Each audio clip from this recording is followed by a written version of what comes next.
Hello students, welcome to the class. आज की class में आप सभी का स्वागत है।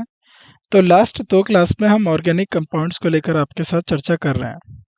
ऑर्गेनिक कंपाउंड्स में आपने एक चीज़ कॉमन जो है नोटिस करी होगी, ध्यान दिया होगा, वो ये कि जो भी कंपाउंड्स हमने पढ़े सबके अंदर कार्बन जो है ज़रूर होता है। यानी जो भी अपने यौगिक पढ़े उन सब में कार्बन का जो एटम होता है, कार्बन का परमाणु प्रेजेंट होता है। देखिए, ऑर्गेनिक कंपाउंड हमें कहाँ से मिलते हैं?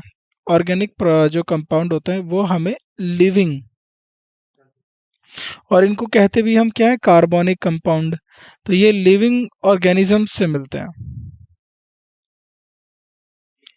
या लिविंग बॉडीज कह लीजिए, चाहे वो एनिमल हो या प्लांट हो। तो एक समय पहले हम ऑर्गेनिक कंपाउंड्स को बना नहीं पाते थे लैब में। तो सबसे पहला जो ऑर्गेनिक कंपाउंड लैब में बना वो था यूरिया। क्योंकि यूरिया ऑर्गेनिक कंपाउंड कैसे है? क्योंकि जब मूत्र के रूप से, या आप बात करें जो मूत्र के फॉर्म में जो है हमारी बॉडी से यूरिया निकलता है, तो वहाँ से टेस्ट किया गया कि यूरिया भी एक ऑर्गेनिक कंपाउंड है, क्योंकि ये किसी न किसी फॉर्म में किसी लिविंग बॉडी से, यानी कोई जीवित प्राणी है उसके शरीर में से निकल रहा है। तो सबसे पहले जो ऑर्गेनिक कंपाउंड है वो कौन सा था? यूरिया। तो हमने काफ़ी ऑर्गेनिक कंपाउंड्स पढ़ लिए जो हमारी परीक्षा में पूछे जाते हैं। हम आगे और भी ऑर्गेनिक कंपाउंड्स हैं उनको लेकर चर्चा करेंगे आपसे, इस विषय को लेकर कि किस तरीके के ऑर्गेनिक कंपाउंड्स हमारी परीक्षा में पूछे जा रहे हैं। राइट, चलिए अब जो शुरुआत करते हैं आज की क्लास का, कौन सा ऑर्गेनिक कंपाउंड है? सबसे पहले टार्टरिक एसिड। तो टार्टरिक एसिड आपने सुना ही होगा। टार्टरिक एसिड जो हमारा ऑर्गेनिक कंपाउंड होता है, उसका जो फॉर्मूला होता है HOOC CH CH COOH। तो यहाँ एक्चुअली ये इस तरीके से होता है।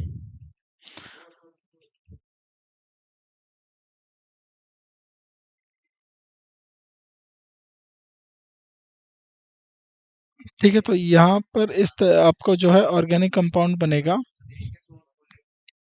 ये बन गया आपके ऑर्गेनिक कंपाउंड। तो इसका नाम क्या होता है? 2,3 डाईहाइड्रोक्सी सक्सेनिक एसिड। इसको हम बोलते हैं 2,3 डाई हाइड्रोक्सी सक्सेनिक अम्ल के रूप में भी जाना जाता है। इसका आईपीएसी नेम क्या है? 2,3 डाई हाइड्रोक्सी ब्यूटेन। राइट, तो इसको याद रखना, 2,3 di hydroxy butane 1,2 dioic acid. तो 2,3 di hydroxy butane 1,2 dioic acid. Right, tartaric अम्ल का IUPAC name 2,3 dihydroxy butane 1,2 dioic अम्ल है। टार्ट्रिक एसिड कैसा होता है? कलरलेस क्रिस्टलाइन सॉलिड होता है, और ये किसमें होता है? पानी में सॉल्युबल होता है, लेकिन इनसॉल्युबल होता है ऑर्गेनिक सॉल्वेंट में। यह पानी में घुल जाएगा, लेकिन जो ऑर्गेनिक सॉल्वेंट होते हैं, जो कार्बनिक विलायक होते हैं, उनके अंदर ये घुल नहीं पाता। तो टार्ट्रिक अम्ल रंगहीन क्रिस्टलीय ठोस है जो पानी में आसानी से घुलनशील है और कार्बनिक विलायक से अघुलनशील। टार्ट्रिक एसिड का इस्तेमाल कहाँ होता है?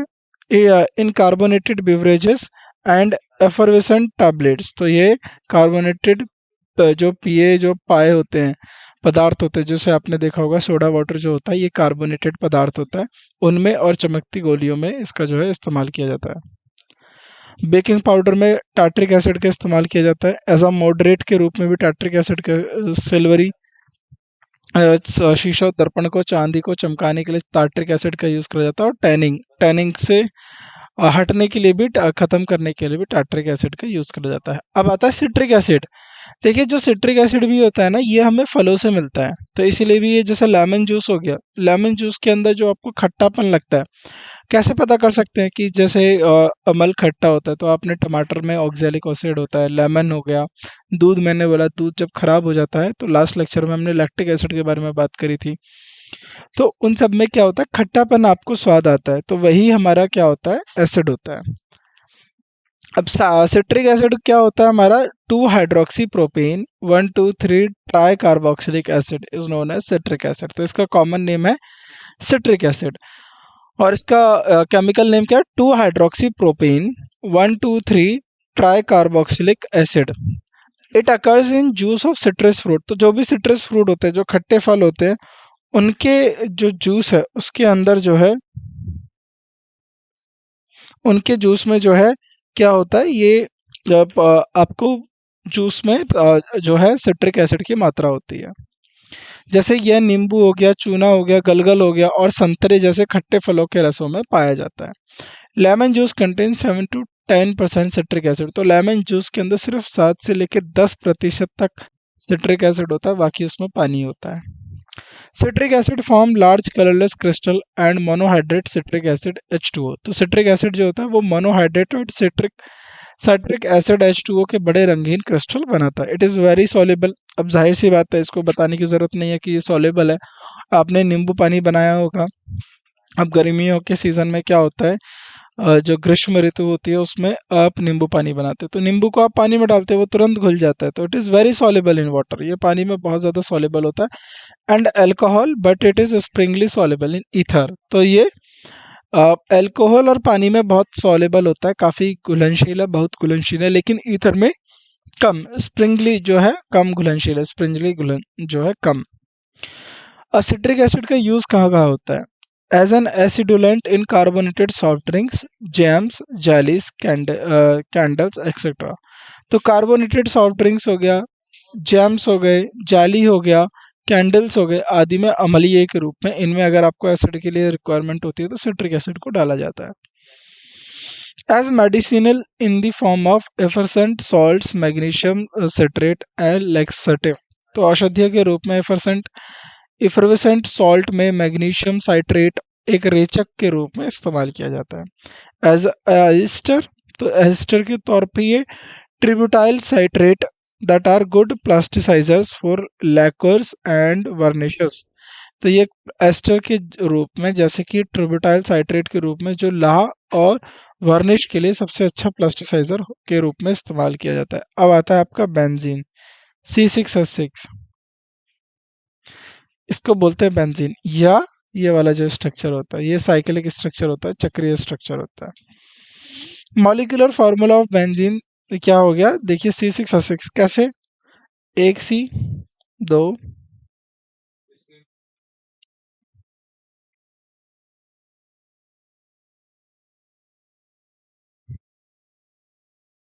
ये हो गया आपका बेंजीन। ठीक है, ये डबल बॉन्ड, ये डबल बॉन्ड, ठीक है, और ये डबल बॉन्ड। तो यहाँ पर एक हाइड्रोजन, देखो 1 2 3 4, एक हाइड्रोजन, 1 2 3 4, एक हाइड्रोजन, एक हाइड्रोजन, 1 2 3 4, एक हाइड्रोजन, 1 2 3 4 और एक हाइड्रोजन। तो ये क्या बन गया आपका, बेंजीन का स्ट्रक्चर बन गया C6H6। It was first discovered by Faraday in 1825 in oil gas obtained by destructive distillation of whale oil. तो ये पहली बार 1895 में फैराडे ने व्हेल ऑयल के विनाशकारी अवशेषण द्वारा तेल गैस में खोजा था। In 1833 Mitscherlich obtained by distilling benzoic acid with lime. तो 1833 में मित्सरलिच ने बेंजिक एसिड के चूने के साथ आसवन करके प्राप्त किया। In 1845 Hofmann obtained it from coal tar which is still a commercial source of benzene. तो 1845 में हॉफमैन ने इसे कोल तार से प्राप्त किया, जो अभी भी बेंजीन का एक व्यावसायिक स्रोत है। तो अगर बेंजीन को हमें इंडस्ट्रियल चाहिए होता है या कमर्शियल यूज चाहिए होता है तो हम कहाँ से इसका यूज करते हैं या कहाँ से इसको प्राप्त करते हैं, कोल तार से। आगे, large quantities of benzene are obtained nowadays from petroleum. तो अब ज़्यादा अमाउंट में जो बेंजीन का इस्तेमाल कहाँ से, पेट्रोलियम से प्राप्त करते हैं। तो बेंजीन की बड़ी मात्रा अब आपके दिनों में पेट्रोलियम से प्राप्त की जाती है। Benzene is a colourless mobile and volatile liquid. तो ये मोबाइल मतलब मूव कर सकता है ये, तो ये कलरलेस, इसमें कोई कलर नहीं होता। मोबाइल मतलब गतिशील, मूव करने वाला, और वोलेटाइल मतलब वाष्पीयशील, यानी ये जल्दी इवापोरेट हो जाता है, वोलेटाइल लिक्विड है। It's boiling point is 80 degree Celsius. तो ये 80 डिग्री सेल्सियस पे बॉयल हो जाता है और 5.5 डिग्री सेल्सियस पे ये क्या हो जाता है, जम जाता है, फ्रीज हो जाता है। It is highly inflammable and burn with सूटी फ्लेम। तो ये क्या होता है, ये जलनशील होता है, लेकिन इसकी जो फ्लेम होती है वो सूटी फ्लेम होती है। सूटी फ्लेम का मतलब है कि जब ये जलेगा तो इसमें से क्या होती है, लौ निकलती है, कालिख की लौ निकलती है, यानी काले रंग की। जो जैसे आपने दिया जलाया है, आपने दिया जलाया तो उसके ऊपर देखना, आप थोड़ा सा हाथ रखिएगा तो या कुछ और रखिएगा, तो उसकी फ्लेम पे सूटी फ्लेम से थोड़ा सा ऊपर तो काला कालापन आ जाता है। तो वो उस तरीके की जो कालेपन की जो फ्लेम होती है उसको बोलते हैं सूटी फ्लेम। तो यह कालिक की लौ के साथ जलता है। It is immiscible in water but miscible with organic solvents such as alcohol and ether। तो यह पानी में अम्रणीय है, अमिश्रणीय है, यानी पानी में घुल नहीं सकता, लेकिन शराब और ईथर जैसे कार्बनिक सॉल्वेंट में मिश्रणीय है, यानी घुल सकता है। Benzene itself a good solvent. तो बेंजीन अपने आप में एक अच्छा विलायक है। It also dissolve fat resins rubbers etcetera. तो ये वसा रेजिन रबर आदि को भी घोल लेता है। तो फैट रेजिन्स रबर सब किस में हो जाएंगी, बेंजीन में डिजोल्व हो जाती है। It is extremely poisonous substance. और ये अत्यंत जहरीला पदार्थ है।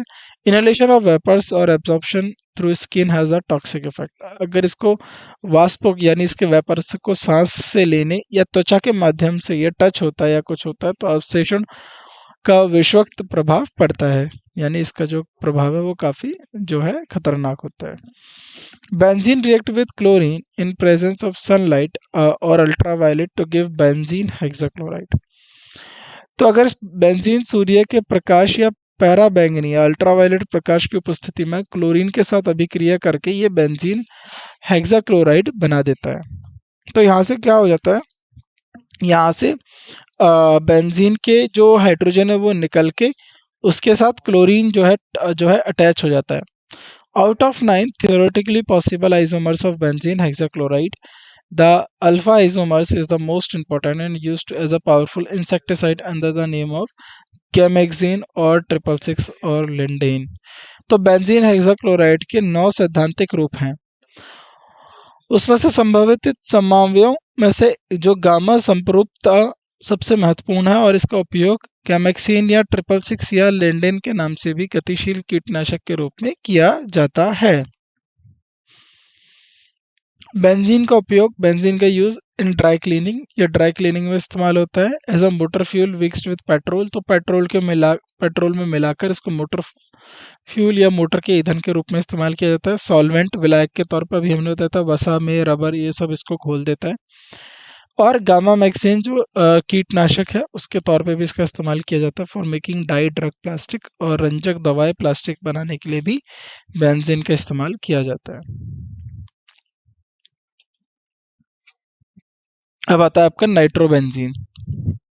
तो नाइट्रोबेंजीन क्या होता है, देखो इसमें से एक H निकल के नाइट्रोबेंजीन में क्या हो जाता है,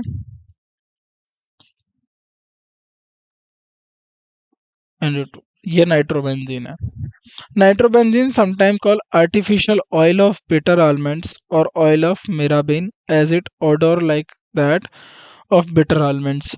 तो नाइट्रोबेंजीन को कभी कभी कड़वे बादाम का तेल या मिराबिन का तेल कहा जाता है क्योंकि इसकी जो गंध होती है वो कड़वे बादाम जैसी होती है। Nitrobenzene is pale yellow oily liquid. तो ये नाइट्रोजन हल्का पीला तलवीय द्रव होता है और ये it smell like a bitter almond. और ये कड़वे बादाम जैसी गंध होती है इसकी। और ये पानी में इनसॉल्युबल होता है बट अल्कोहल में और बेंजीन में और ईथर में ये घुल जाएगा। तो पानी में अघुलनशील होता है लेकिन अल्कोहल बेंजीन और ईथर में ये घुलनशील होता है। It is steam volatile. ये भाप विश्वलीय है। It vapours are poisonous in nature. और इसके जो वाष्प हैं प्रकृति में जहरीले होते हैं। अब नाइट्रोबेंजीन का इस्तेमाल कहाँ कहाँ होता है, एनिलीन और एजोडाई, और एनिलीन के निर्माण में, फॉर्मेशन में इसका या मैन्युफैक्चरिंग में इसका इस्तेमाल होता है। एक विलायक के रूप में भी इसका इस्तेमाल होता है। In the preparation of shoe polish and scenting cheap soaps. तो जूता पॉलिश और सस्ते साबुन तैयार करने में नाइट्रोबेंजीन का इस्तेमाल किया जाता है। In the preparation of explosive such as TNT tri nitrotoluene और TNB ट्राई नाइट्रोबेंजीन और पिक्रिक एसिड के रूप में भी को बनाने के लिए इसका इस्तेमाल किया जाता है। तो विस्फोटक जैसे कि TNT ट्राई नाइट्रोटोलिन और TNB ट्राई नाइट्रोबेंजीन और पिक्रिक एसिड जैसे विस्फोटों को बनाने के लिए नाइट्रोबेंजीन का इस्तेमाल किया जाता है। अब आता है aniline. Aniline was first isolated by Anwar Dobbin 1826 in the product of distillation of indigo। तो एनिलीन को सबसे पहले अनवर डोबिन ने इंडिगो यानी नील जो होती है नील के आश्वन के उत्पाद में पार्थक किया था। The Spanish word of Indigo is an इनी एंड हैंस द नेम। तो ये इसका जो इंडिगो है, इंडिगो के लिए स्पेनिश शब्द इनी क्या और इसके लिए नाम बोला aniline. Pure aniline is a colourless oil. शुद्ध एनिलीन एक रंगहीन तेल होता है। It becomes pale yellow when the rapidly darkens on exposure to air owing to oxidation. जो एनिलीन होता है ये बिल्कुल कलरलेस होता है, रंगीन होता है, लेकिन अगर ये एयर के साथ इसका ऑक्सीडेशन होता है, ऑक्सीकरण के कारण हवा के संपर्क में आने पर यह हल्का पीला हो जाता है और फिर तेजी से काला हो जाता है। तो फिर जो है पीला, फिर उसके बाद काला होने लगता है। It is strangely soluble in water but dissolve in ethanol. तो ये क्या होता है, ये वाटर में जो है सॉल्युबल होता है, लेकिन यह पानी में कम घुलनशील है, लेकिन इथेनॉल शुष्क ईथर या क्लोरोफॉर्म में घुल जाता है। इट इज स्टीम वॉलेटाइल, ये भाप वाष्पशील है। Aniline is toxic in nature. Aniline प्रकृति में विस्कष्ट है, यानी ये टॉक्सिक है। और एनिलीन का इस्तेमाल कहाँ होता है? एनिलीन इज यूज, एनिलीन का उपयोग किया जाता है in manufacture of dye, dye के निर्माण में। इन मैन्युफैक्चर ऑफ एक्सलरेटर, यानी रबर उद्योग के तवरक में, यानी यौगिक वल्कलाइजेशन की दर बढ़ाते हैं। और एंटीऑक्सीडेंट के निर्माण में, तो इसको एंटीऑक्सीडेंट के निर्माण में भी इस्तेमाल किया जाता है। In the manufacture of many drugs, कई दवाओं के निर्माण में। Alanine is used in calico printing in the form of its salt aniline hydrochloride. तो एनिलीन का उपयोग कैलिको में किया जाता है, जो इसके नमक एनिलीन हाइड्रोक्लोराइड के रूप में मुद्रित होता है। Next phenol. फिनॉल आ गया आपका। तो फिनॉल में कुछ नहीं करना, सिंपली जब नाइट्रोबेंजीन बना था, सेम एस यहाँ पर एक क्या हो जाएगा, एक OH ग्रुप लग जाएगा हाइड्रोजन हटके। तो बेंजीन को जब आप अल्कोहल से रिएक्ट कराते हैं तो फिनॉल बन जाता है। Phenol is also known as carbolic acid और हाइड्रोक्सी बेंजीन। तो फिनॉल को एक कार्बोलिक एसिड या हाइड्रोक्सी बेंजीन के रूप में भी जाना जाता है। It was discovered by Runge in the middle oil fraction of coal tar distillation and named it carbolic acid coal oleum oil. तो इसकी खोज रूने ने कोलतार के आश्वन के तेल मध्य तेल अंश में की थी, इसे कार्बोक्सिलिक एसिड नाम दिया। It is also present in traces in human urine. तो ह्यूमन के जो यूरिन होता है, मूत्र में जो होता है, इसकी थोड़ी सी मात्रा मौजूद होती है। फिनॉल इज कलरलेस, और ये कैसा है, कलरलेस रहेगा और क्रिस्टलाइन है, यानी क्रिस्टलन है, और डेलिक्यूसेंट सॉलिड, यानी अपघटनीय ठोस है, deliquescent solid. It attain pink colour on exposure to air and light. तो इसका जो रंग है वो पिंक हो जाएगा जब ये एयर और लाइट के प्रभाव में आएगा। It is soluble in water due to formation of intermolecular hydrogen bonding themselves and water. तो वाटर के साथ ये, पानी के साथ ये अंतरीय आणविक हाइड्रोजन बंधन के कारण पानी में ये क्या है, घुलनशील है। यह प्रकृति में जहरीला होता है। It is poisonous but act as antiseptic and disinfectant. तो ये एंटीसेप्टिक और डिसइंफेक्टेंट यानी कीटनाशक और के रूप में भी इसका इस्तेमाल किया जाता है। और फिनोल जो होता है वो एसिडिक इन नेचर होता है, ये अम्लीय होता है। इसकी प्रकृति कैसी होती है, अम्लीय होती है। Phenol is used as an antiseptic in soap, lotions और ऑइंटमेंट्स। तो ऑइंटमेंट जो होते हैं, साबुन, लोशन या मलम में ये एंटीसेप्टिक के रूप में इस्तेमाल किया जाता है। A powerful antiseptic is Dettol which is phenol derivative. और जो सबसे पावरफुल जो एंटीसेप्टिक होता है वो होता है डेटॉल। और डेटॉल का रासायनिक सूत्र क्या है, 2,4-डाइक्लोरो-3,5 dimethyl phenol. In the manufacturing of azo dyes और फिनोप्थेलिन, फिनोल्फेथिलीन, फिनोल्फेथिलीन और एजोडाई के निर्माण में इस्तेमाल किया जाता है। In the preparation of picric acid, तो पिक्रिक एसिड के इस रूप में इसका इस्तेमाल किया जाएगा। Used as an explosive and for dye silk and wool. तो विस्फोटक के रूप में किए जाने वाले पिक्रिक एसिड में तैयार किया जाता है, और रेशम की ऊन की रंगाई के लिए भी इसको जो है इस्तेमाल में लिया जाता है। Manufacture of phenol formaldehyde plastic such as bakelite. तो बेकालाइट और फिनोल फॉर्मेल्डिहाइड प्लास्टिक के निर्माण में इसका इस्तेमाल होता है। In the manufacture drugs like aspirin, salol, phenacetin etcetera. तो कीटनाशक, कवनाशी और जीवाणुनाशी की तैयार किया जाता है ये एस्पिरिन, सेनोल और फेंसिटिन आदि जैसी दवाओं में। ये डिसइंफेक्टेंट्स के तौर पर यानी कीटनाशक के तौर पर, फंगिसाइड्स के तौर पर, कवकनाशी के तौर पर और बैक्टीरियल साइड यानी जीवाणुनाशक के तौर पर भी इसका इस्तेमाल किया जाता है। अब आता है आपका बेंजल्डिहाइड CHO। तो ये जो आपका होता है ये इस तरीके से बनेगा, ठीक है। ये इस तरीके से इसका फॉर्मूला होता है। Benzaldehyde is also known as oil of bitter almonds. तो इसको भी कड़वे बादाम के तेल के रूप में भी जाना जाता है, क्योंकि ये ऑयली लिक्विड होता है, ये कलरलेस रंगीन तेलीय द्रव है, और इसकी जो सुगंध होती है वो कड़वे बादाम जैसी होती है। It is sparingly soluble in water but highly soluble in organic जो है सॉल्वेंट। तो यह पानी में कम घुलनशील है, लेकिन कार्बोनिक सॉल्वेंट में अत्यधिक घुलनशील होता है। It is steam volatile and poisonous in nature. यह वाष्पशील और प्रकृति में जहरीला होता है। बेंजल्डिहाइड का इस्तेमाल क्या होता है इन परफ्यूमरी। तो ये इत्र बनाने के लिए, डाई बनाने के, रंजक बनाने के लिए, और बेंजोइक एसिड सिनोनिमिक और एसिड शेफ बेस के और बेंजोइक के इस्तेमाल में, निर्माण में भी इसका इस्तेमाल होता है। तो ये यहाँ पे देख लिया आगे। अब आता है आपका बेंजोइक एसिड, तो COOH। तो ये आपका,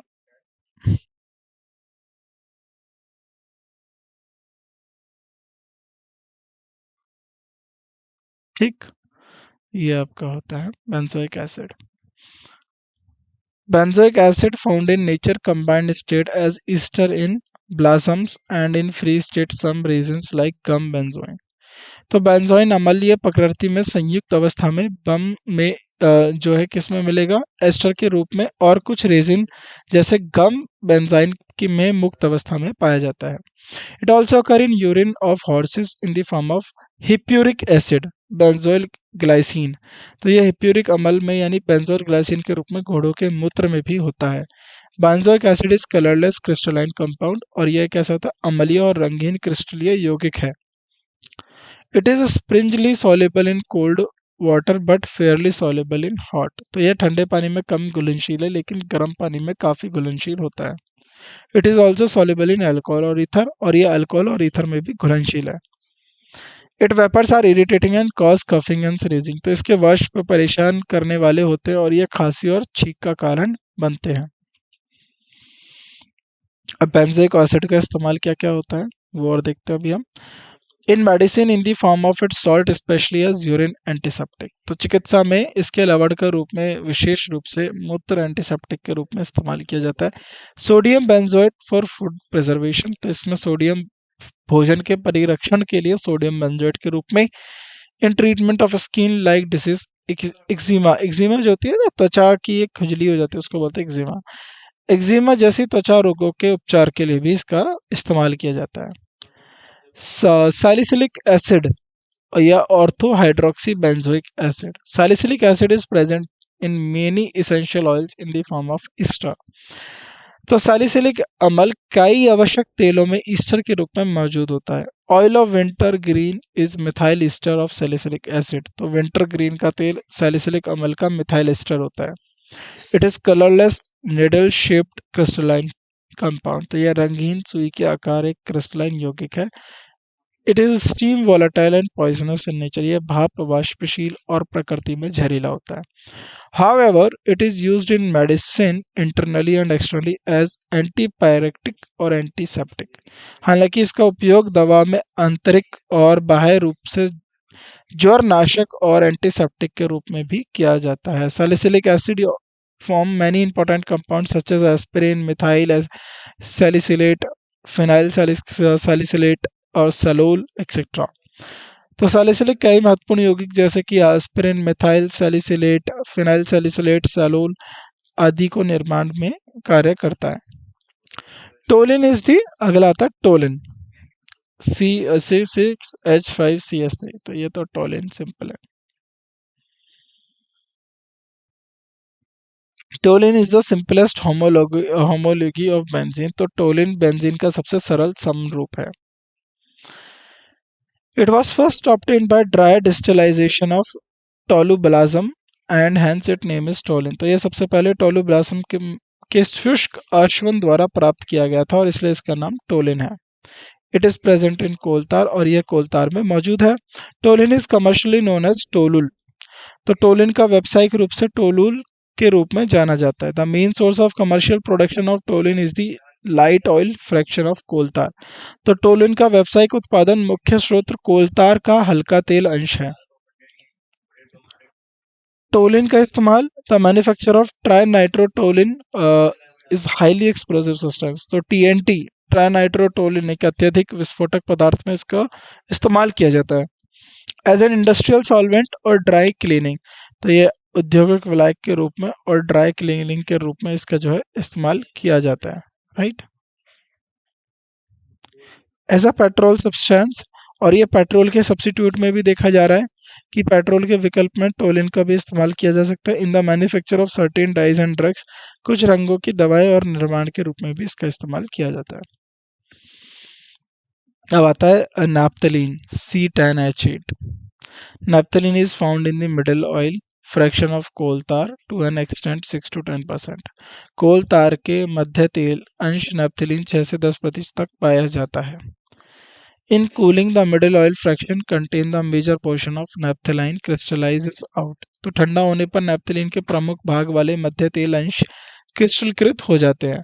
नैप्थलीन को हम बोलते हैं एज मोथ बॉल्स। तो इसको मोथ बॉल करते हैं। As been protect woollen goods and moth from moths for many years. तो नैप्थलीन को मोथ से वुलनी कपड़ों ऊनी वस्तुओं को कीड़ों से बचाने के लिए इस्तेमाल किया जाता है, इसलिए मोथ बॉल। आपने नैप्थलीन की बॉल देखी होंगी, तो वुल या कपड़ों में बैग्स में डाल देते हैं जिससे वो जो है उसमें बैक्टीरिया ना लगे। Recently, p-chlorobenzene has replaced naphthalene in the manufacture of mothball as it has less obnoxious odor। तो हाल ही में नैप्थलीन की जगह पी क्लोरोबेंजीन का उपयोग मोथबॉल बनाने के लिए किया जा रहा है क्योंकि इसकी गंध कम तीखी होती है। नैप्थलीन काफ़ी तेज गंध वाला होता है। It has used for increasing the illuminating power of coal gas. तो नैप्थलीन बॉल्स को यानी देखा होगा तो ये इसका उपयोग कोयले की गैस की रोशनी बढ़ाने के लिए भी किया जाता है। Naphthalene is used in the manufacture of phthalic anhydrate carbaryl for the insecticide to naphthol for dyes and several medicine product. तो नैप्थलीन का उपयोग फैथेलिक एनहाइड्राइड के कीटनाशक के कार्बोलरी रंगों के रंग के लिए टू नैप्थलीन को कई औषधीय उत्पादों के लिए निर्माण में किया जाता है। मस्टर्ड गैस, तो अभी आपने पिछले सुना होगा, हमने थोड़े से ऑर्गेनिक कंपाउंड या और यौगिक पढ़े थे, उसमें मस्टर्ड गैस का जो है जिक्र हो रहा था। तो मस्टर्ड गैस किस लिए इस्तेमाल किया जा रहा था अगर आपको पता हो तो? जहरीली गैस होती है।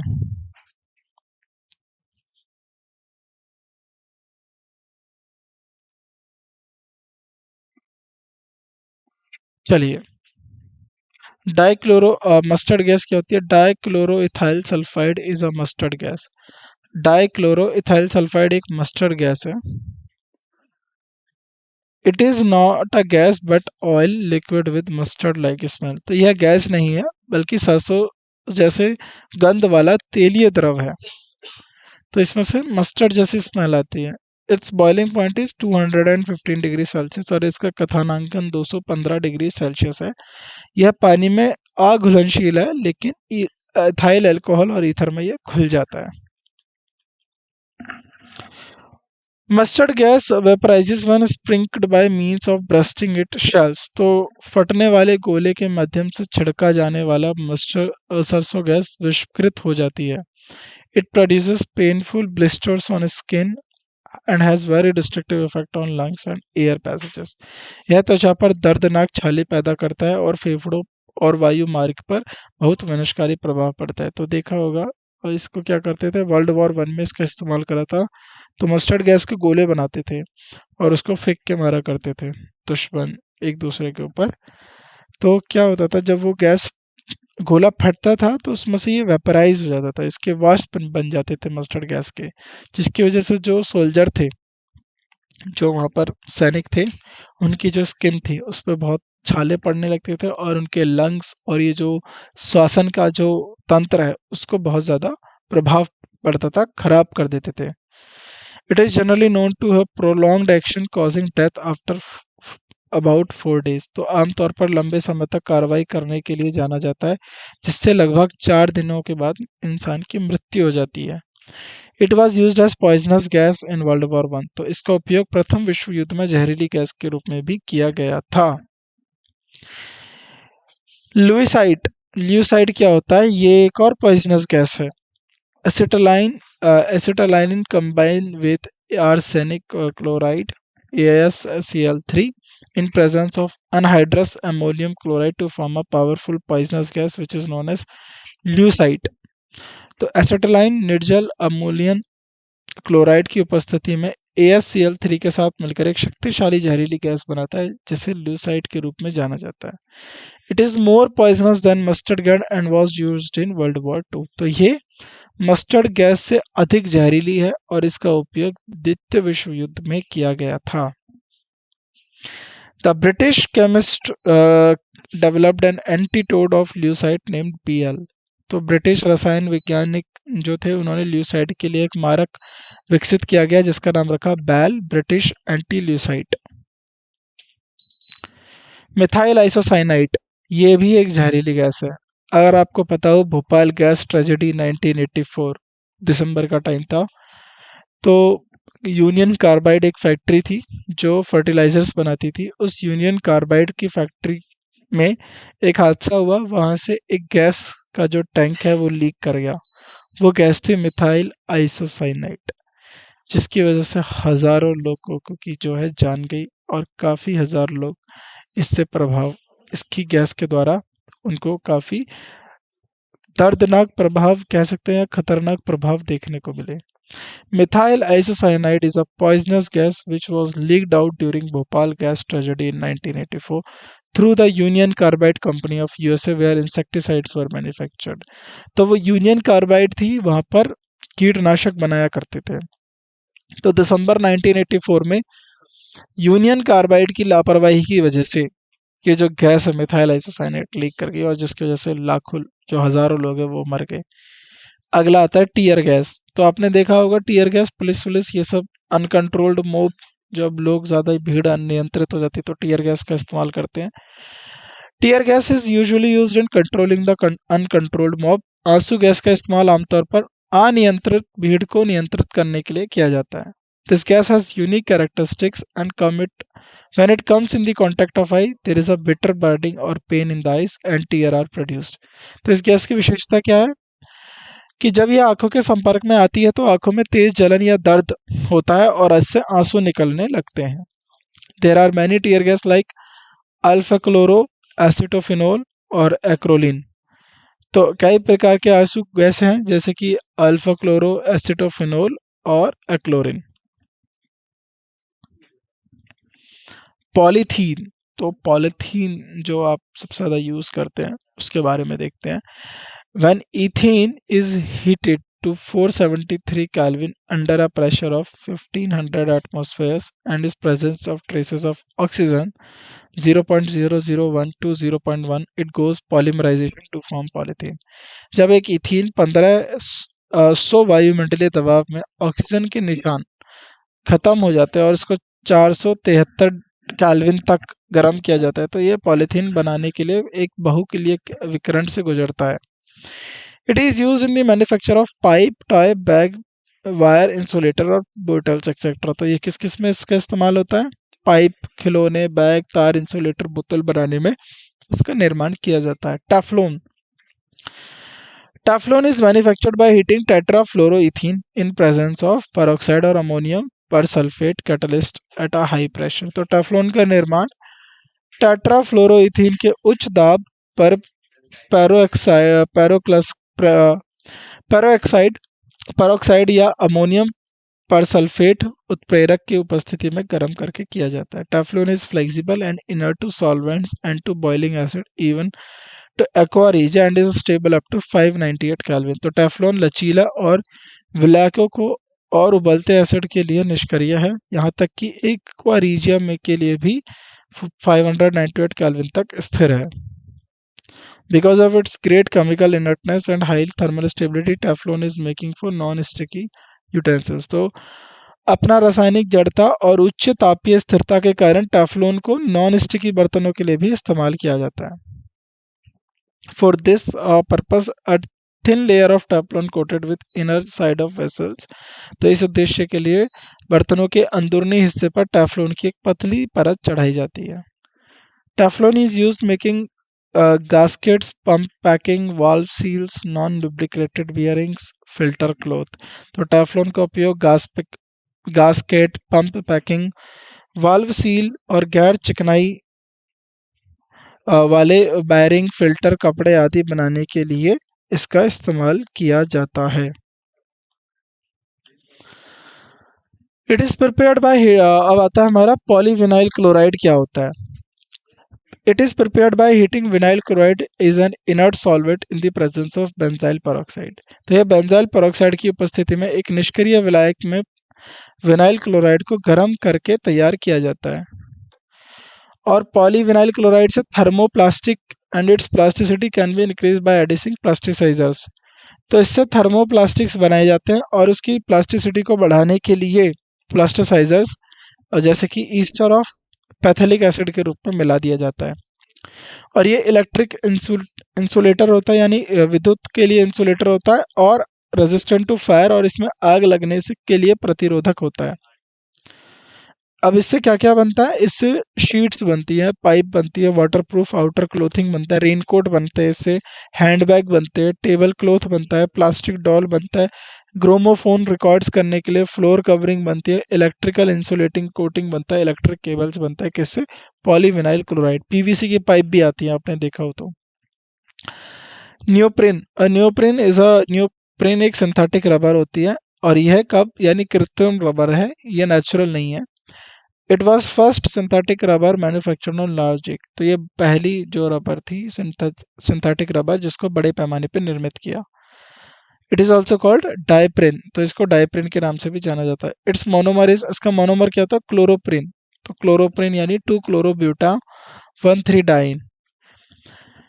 Many properties of neoprene is similar to natural rubber, but neoprene is more resistant to action of oils, gasoline and rubber of and other hydrocarbon. तो neoprene कई गुणों में प्राकृतिक रबर के समान है, लेकिन न्यूप्रिन तेल, गैसोलीन और हाइड्रोकार्बन क्रिया के लिए अधिक प्रतिरोधक है। यह सूर्य की रोशनी, ऑक्सीजन, ओजोन और गर्मी के लिए प्रतिरोधक है, और ये ज्वलनशील नहीं है, इसमें आग नहीं लग सकती।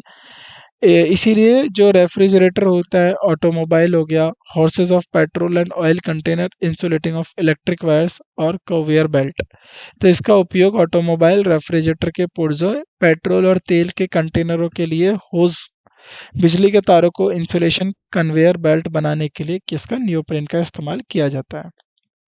थियोकॉल, थियोकॉल भी एक सिंथेटिक रबर है, और ये इसका जो किससे बनती है, ये यह इथिलीन क्लोराइड और सोडियम पॉलीमराइजेशन, सोडियम फॉस्फाइड के पॉलीसल्फाइड के पॉलीमराइजेशन द्वारा बनाया जाता है। क्या होती है, CH2SSS, CH2SSS ऐसे इसकी रिपीटिंग या दोहराई जाने वाली इकाई होगी तो हमें थियोकॉल बनेगा। तो थियोकॉल रासायनिक रूप पर प्रतिरोधक बहुलक है, यानी रेजिस्टेंट पॉलीमर है। It is used in manufacture of hoses and tank cleanings, engine gaskets and rocket fuels when mixed with oxidising agent. तो इसका उपयोग ऑक्सीकरण एजेंट के मिश्रित होने पर होसेस और टैंक क्लीनिंग, इंजन गास्केट और रॉकेट ईंधन के निर्माण में किया जाता है। नायलॉन, तो नायलॉन तो आपने जानते ही होंगे। Nylon is polyamide fibres have protein like structure. तो नायलॉन का प्रोटीन जैसा संरचना वाला पॉलीमराइड फाइबर होता है। देयर आर कंडेंसेशन पॉलीमर्स, डायमीन्स और डायबेसिक। तो डायमीन और डायबेसिक एसिड के संघनन बहुलक है। Nylon 6 is obtained by condensation polymerization of hexamethyl diamine and adiapic acid। तो नायलॉन 6 में जो 6 है वो 6 हेक्सामिथाइल डायमीन और एडिपिक एसिड के संघनन पॉलीमराइजेशन द्वारा प्राप्त किया जाता है। Nylon fibre are stronger than natural fibre and also used in making coats and ropes. तो नायलॉन फाइबर प्राकृतिक की जो फाइबर होती है उनसे अधिक मजबूत है और इसीलिए इसका उपयोग डोरियां और रस्सियां बनाने में किया जाता है। The fibre are elastic, light, very strong and flexible. तो फाइबर लचेदार, हल्के, बहुत मजबूत और लचीले होते हैं। अब आता है बेकेलाइट। बेकेलाइट फिनोल और फॉर्मेल्डिहाइड की प्रतिक्रियाओं के क्षारीय उत्प्रेरक की उपस्थिति में प्राप्त होता है। इसका उपयोग कंघी, फाउंटेन पेन, फोनोग्राम रिकॉर्ड, बिजली का सामान आदि बनाने के लिए यूज किया जाता है। सल्फोनेटेड बेकेलाइट का उपयोग आयन एक्सचेंज रेजिन के रूप में भी किया जाता है। केवलर केवलर एक पॉलीमाइड है जो टेराफेथिलिक, जो आपका टेराफेथिलिक एसिड और पी फिनाइल्डिमाइड फिनाइल्डिमाइन के संघनन में कॉपीमराइजेशन द्वारा प्राप्त होता है। यह पॉलीमर रेशे इतने मजबूत होते हैं कि इनका उपयोग हल्के वजन की बुलेट प्रूफ जैकेट, कैवलर का मतलब बुलेट प्रूफ जैकेट के लिए बनाने के लिए इस्तेमाल किया जाता है। नोमैक्स एक पॉलीमाइड है जिसमें एम पैथेलिक एसिड और एम डायबेंजीन से बना है। यह अग्नि प्रतिरोधक गुण है जिस जाना जाता है और इसका उपयोग फायर फाइटर्स के जो कपड़े होते हैं, अंतरिक्ष यात्रियों के, रेस कार के ड्राइवरों के लिए सुरक्षात्मक कपड़ों में इससे नोमेक्स से बनाए जाते हैं। लास्ट, लेक्सेन। लेक्सेन एक पॉलीकार्बोनेट है और इसका डायथाइल कार्बोनेट और बिस्फेनोल ए संघनन द्वारा प्राप्त किया जाता है। इसमें सामान्य रूप से उच्च प्रभाव शक्ति होती है और इसका उपयोग बुलेट प्रूफ खिड़कियां और सुरक्षा क्रैश हेलमेट के लिए भी उपयोग में बनाया जाता है लेक्सेन। तो यहाँ पर वो सारे हमने ऑर्गेनिक कंपाउंड्स पढ़े जो आपकी परीक्षा के लिए महत्वपूर्ण थे। उम्मीद करता हूँ आपको ये सारे ऑर्गेनिक कंपाउंड्स आपने लिखे होंगे। अब आप इनका रिवीजन करते रहिए और जब भी परीक्षा में आए तो इनको अच्छे से आंसर करिए। तो आज की क्लास को हम यहीं रोकते हैं, बाकी आपसे मुलाकात होती है अगली क्लास में। तो जो भी आपको पढ़ाया उसको अच्छे से समझना है आपको, और आगे फिर हम और भी नई ऐसी चीज़ों पर लेके आपसे वार्तालाप करते रहेंगे। तो आप सभी का शुक्रिया आज की क्लास में उपस्थित होने के लिए। आपसे मुलाकात होती है अगली क्लास में। Thank you so much.